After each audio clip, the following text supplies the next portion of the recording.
Deputy Senate President Ike Ekweremadu, who moved the motion on the point of order, congratulated Nigeria and Nigerians on the independence anniversary celebration, which is due on Sunday, October 1st. He called on all citizens to eschew bitterness and tap into the benefits that comes with the country's diversity. I think we are making progress. We still have our own challenges. What I believe that we need to do as a country going forward is to ensure that we'll be able to maximize the benefits of our diversity, to ensure that the rainbow we have in Nigeria will be beneficial to all of us, and nobody should be left behind. We must, as a government and as a people, continue to entrench the values of justice, fairness, and equity. In that way, I believe that Nigeria will be greater than what we are today.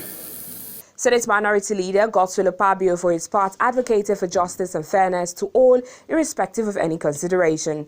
He also called on the Senate to look into the issue of restructuring and work towards rejiggling the system for the benefit of all. We must not allow ourselves as leaders to attempt to press any section down, because it is the feeling of marginalization that sometimes leads to agitation, either for independence or for restructuring.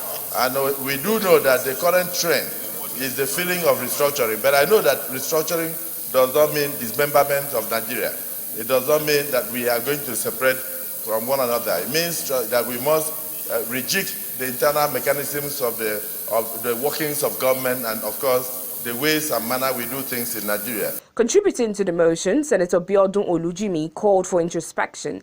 She stressed the need for a convergence of thoughts on how to make the welfare of Nigerians the utmost priority, as Senator Samuel Anyanwu called for sober reflection, adding that Nigeria is having serious spiritual problems. We are resolute in the fact that this nation is one indivisible entity. Nigeria will always remain one, because it pleased God to bring us together and to bring this unity in diversity.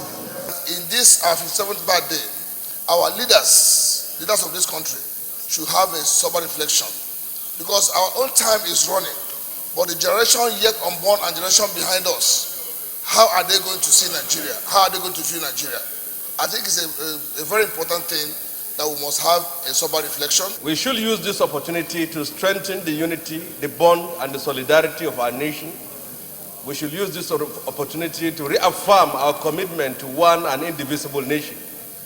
We should use this opportunity to reform and do all the necessary adjustment that is needed, political, social, and economic, to strengthen our unity as a nation. Other lawmakers who added their voices to the debate harped on the need for focused leadership that would lead the country towards the path of growth and prosperity.